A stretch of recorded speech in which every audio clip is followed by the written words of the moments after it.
Deshsatta news reporter, जनतेचा आवाज, निर्भीड पत्रकारितेचा अभिमान। नामदेव सोमनाथ माळशिकारी अण्णा ह्या नावाने माझी ओळख आहे। गेले किती वर्ष तुम्ही इथं व्यवसाय करताय? 28 वर्ष झाली। 28 वर्ष व्यवसाय करताय? हो।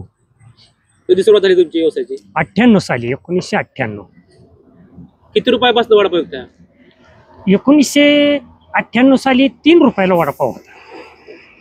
आज तोच वडापाव 15 रुपयाला झाला। 28 वर्ष गेली ही सेवा करत असताना। वडापावचा रेट तुम्ही जसा विचारला तसा त्या टायमाला चहा सुद्धा 2 रुपयांनीच होता, पण आज तो चहा 10 रुपये झाला। म्हणजे आपल्या पुलावर आपण विकतो, बाहेरही सर्रास तसाच रेट आहे। काय सांगाल, कुठलं गिऱ्हाईक तुमच्याकडे येत आता? भरपूर जुन्या ओळखीची माणसं झाली। जशी ह्या कठीण पुलावर मी वडापाव विकायला लागलो, सुरुवात व्यवसायाला आपणच केली। इथं सुरुवातीला तसं व्यावसायिक म्हणून कुणी नव्हतं। मी आपलं शेती बघत बघत मुलांच्या लक्षात आलं की बाबा आपण काहीतरी थोडंसं चहा पाण्याचा व्यवसाय सरबतासारखा, म्हणून मुलांनी सुरुवातीला सरबत चालू केलं। सरबत चा सीजन संपल्यावर वडापावचा म्हणजे एक असा साधा हातगाडा आणला आणि वडापाव भजी चहा विकायला सुरुवात केली। असं आहे। त्यावेळेसपासून मुलं मी हाच व्यवसाय करतो। आणि मग ह्या जागेचा परिचय किंवा माझी जी ओळख झाली की बाबा चला पुलावर वडापाव खायचा अण्णांच्या इथं, ती ओळख लांबपर्यंत गेली। ती मला सुद्धा सांगता येणार नाही की कुठपर्यंत पोचली असेल। मी जर समजा कुठं बाहेर गेलो, समजा कधी पुण्याला गेलो असेल, स्टँडवर असेल किंवा बारामतीला थांबलो असेल, तर मला समोरची व्यक्ती ओळखीत येत नाही कोण आहे ती, पण ती मला म्हणतात अण्णा तुम्ही आज इकडे कसं काय? फक्त त्याचं एकच कारण की वडापाव विकणारी व्यक्ती, एवढीच ओळख माझी। हा व्यवसाय करत असताना तुमच्याला मुलांचं घरच्यांचं काय पाठबळ सहकार्य? भरपूर मोलाचं सहकार्य आमच्या मंडळीनं, म्हणजे पत्नीनं भरपूर सहकार्य केलं। आता त्यांचं वय झालेलं आहे, तरी पण आता सुना नातवंड मुली म्हणजे मुलं अशी ह्या कामामध्ये मला मदत करतात। आणि मुलं बाकीचं माझं कुटुंब सगळं म्हणजे शेतीचा व्यवसाय करतात। पण मी आता वयाच्या मानानं बाहेर कुठं थांबण्यापेक्षा किंवा घरी बसण्यापेक्षा इथं कठीण पुलावर वडापावचा व्यवसाय करत करत हाय चौकाची पूर्ण स्वच्छता करतो मी। पूर्ण अख्खा चौक इथं स्वच्छतेला कधी इथं दुर्गंधी कधी कुणालाच बघायला मिळणार नाही, इतकी स्वच्छता मी स्वतः करतो। पहाटे 4 वाजल्यापासून 4 ते 7 माझा पिरियडच असतो इथं स्वच्छता करायची। नंतर घरी आंघोळीला वगैरे जायचं आणि मग 7:30ला चहा घेऊन मी गाडा चालू करतो। परंतु इथं स्वच्छतेला महत्त्व जरा दिल्यामुळं येणारा कुठल्याही थरातली व्यक्ती असेल, अधिकारी असेल, मोलमजूर असेल, जेवढी काय कुणी विद्यार्थी असतील, कुठलेही असले तरी पहिले इथं येणार, पाणी पिणार, कोणाला जेवायचं असलं तर मन प्रसन्न जागा आहे म्हणून इथं जेवण सुद्धा करून जातात। त्यांचंच आणलेले डबे खाऊन पण इथं समाधानाने बसतात। प्रत्येक माणसाला ह्या जागेवर बसल्यावर एक त्याला काय म्हणतो आपण, जे काय समाधान ते मिळलं जातं। त्याचं एकमेव कारण स्वच्छता। ह्या जागेची जी स्वच्छता आहे ती स्वच्छता, ह्या स्वच्छता करत असताना, ह्या चौकाची सेवा करत असताना चौक मोठा झाला। प्रत्येक अधिकाऱ्यांनी इथं PWDच्या वगैरे सगळ्यांनी जसं मी जरी म्हणलो वयाच्या मानानं की बाबा इथं मी वडापाव विकतोय, हा चौक जरा चांगल्या पद्धतीचा बनवा, प्रत्येक अधिकाऱ्यांनी इथं सहकार्य केलं। चौकाला डांबरीकरण करताना त्यांनी पाहिजे तसं सगळं त्याला महत्त्व दिलं ह्या चौकाला। आजही ह्या चौकामध्ये एकही खड्डा दिसत नाही। असं आहे। स्वतः आपले दादा स्वतः थांबतात इथं। पुलाचं काम चाललं होतं त्यावेळेस दादा स्वतः पुलावर थांबून बघितलं दादांनी, आणि दादा आले त्यावेळेस मी स्वतः पुलावरच उभं राहिलो होतो त्या काम कसं चाललं होतं तिथं। तर मग दादांनी विचारलं इथं काम कसं म्हणजे करतात काही व्यवस्थित? तर मी स्वतः सांगितलं की चांगलं व्यवस्थित काम चाललेलं आहे।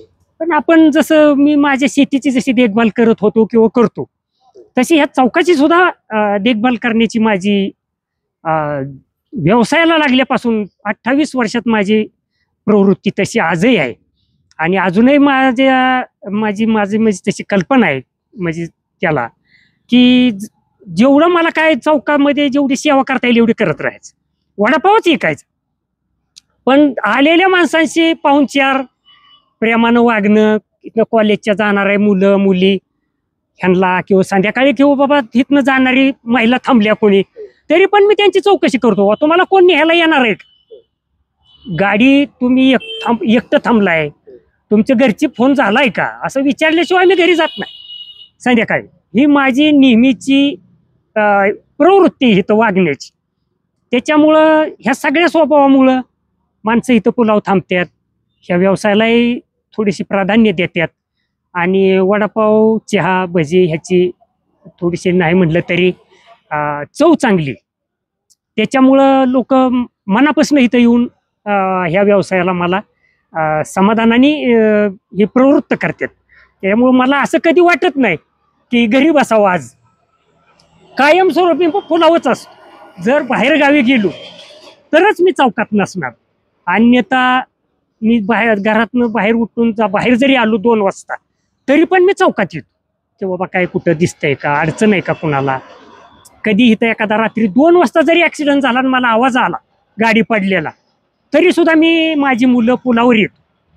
एक वेळ असंच झालं, कॉलेजची गाडी पडली शारदानगरच्या इंजिनिअरिंग कॉलेजची गाडी. तर त्यावेळेस मोठा आवाज आला, गाडी डाव्या साईडला पलटी झाली, आवाज आला. मी पोरांना म्हटलं बाबा काहीतरी पडलंय, आवाज आला गाडीचा. मी जवळच राहतो 100 फुटावर. तर ते आवाज आला म्हटल्यानंतर आम्ही तिघही बाहेर आलो तर गाडी पडलेली, आरडाओरडा, जाणारी रस्त्याची माणसं थांबवली. त्याच्यातनं ते इथले आपल्या पवईचे प्रोफेसर होते जगताप म्हणून, तर त्यांना गावात नेलं. परंतु दुर्दैव असं की गावात नेईपर्यंत ते एक्सपायर झाले. तसं माझी वैयक्तिक सेवा पुलावर एक माणसांना माणूस म्हणून आपण वागवावं आणि आपणही तसं जगावं ही खरी माझी मनापासून इच्छा. वडापाव विकण्या पाठीमागचा पहिला उद्देश हा की समाजामध्ये आपण वागत असताना आपण इथं बसलं तर 4 माणसं आपल्यापाशी बसतात. माझं वय आता 71 आहे तरी पण मला असं वाटत नाही की घरी बसावं, काय वडापाव थकवा येतोय. मला थोडा सुद्धा ह्याचा म्हणजे जाणीव होत नाही की मला कंटाळा आलाय. सकाळी पहाटे 4 ते संध्याकाळी 8 पर्यंत मी 16 तास उभा असतो. मग 16 तास उभा असताना मला त्यातली 10 मिनिटं सुद्धा असं वाटत नाही की आपण खुर्ची टाकून किंवा कुठेतरी पाठीमाग जरा थोडं आराम करावा. मी कधी असं मी हे करत नाही.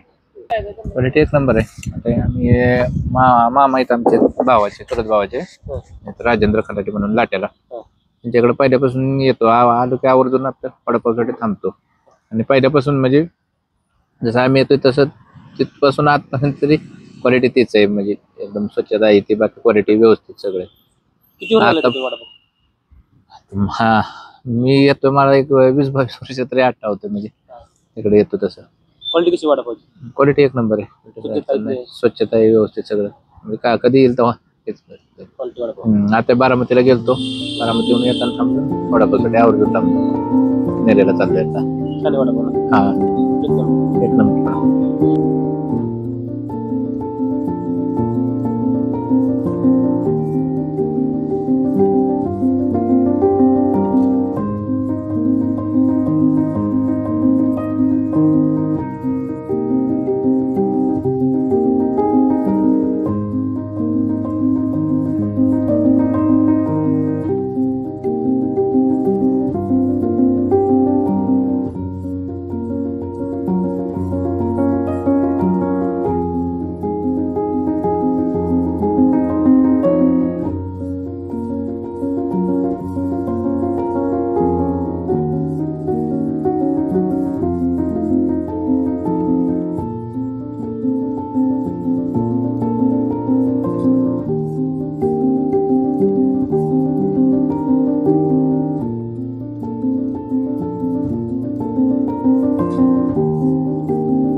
आहे